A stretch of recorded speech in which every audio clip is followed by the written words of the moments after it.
Alhamdulillah, wa la ilaha illallah, Allahu Akbar. Today we want to stop at verses 51 and 54 of Surah Yasin, chapter 36. Allah subhanahu wa ta'ala in this ayat is reminding us about the day of resurrection.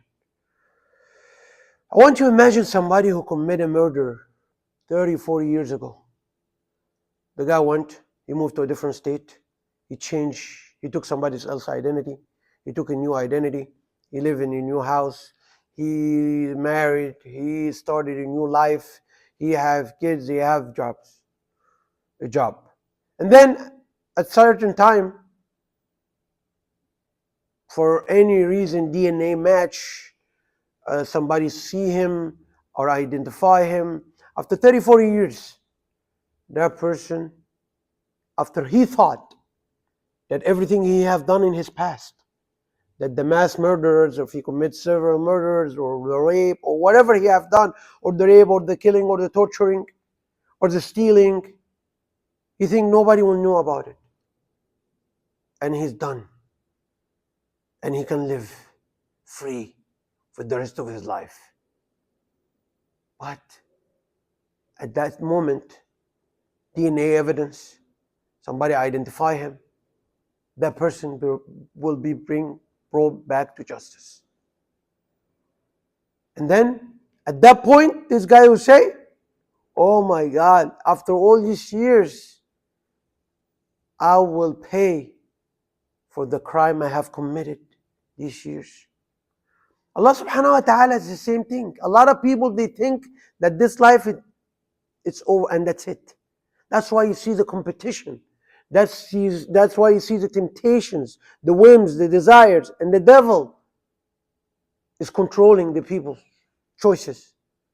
The choices are controlled by the temptations, the desires, and the devil. Because people think, that's it. This is the life. And they forget that Allah subhanahu wa ta'ala will bring them back to a day, which that day will be so hard. This is going to be the worst day of somebody's existence. Forget about the hardships people face in this life. That day, which is the day of the resurrection, when people come back, what the people will say? Like they're saying in verse number 52, هذا ما وعدنا هذا ما وعد الرحمن وصدق المرسلون.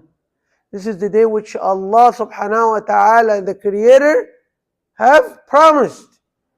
And the messengers have came with the truth about this day. So the people are astonished. The people will be this is what a surprise for them. Because they think it's done. They're done. The crimes they have committed, it's over. But Allah will bring them back. And they will ask and they will regret and they will call and ask for mercy. And then some of them will ask, oh, can we go back to do better? But Allah subhanahu wa ta'ala, He said, it's over. I already gave you the chances. I already gave you the reminders. I already sent you my messengers. But you were adamant. You were hard-headed. You were arrogant. You chose not to follow them. You chose not to follow Allah subhanahu wa ta'ala. And this is why Allah subhanahu wa ta'ala at the end, He says, this is the day which everybody will be held accountable for his actions. Allah subhanahu wa ta'ala, He said, فَالْيَوْمَ لَا تُظْلَمُ نَفْسٌ شَيْئًا. In this day, justice will be served. Whoever killed somebody, whoever conspired to supply weapons, to supply arms, to supply rockets, to supply, who starved weak kids, who was a reason to chop and cut the limbs, the hands, the foot of kids.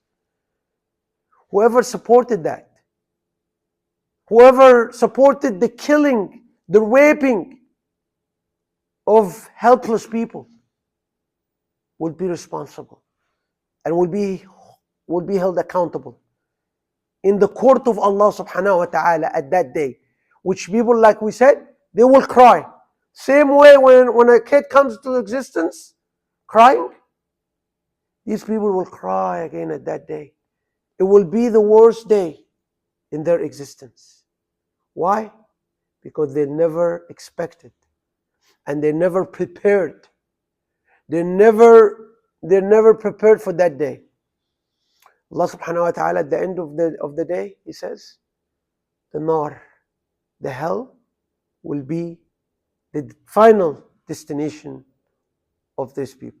أقول قولي هذا أستغفر الله لي ولكم ولسائر المسلمين.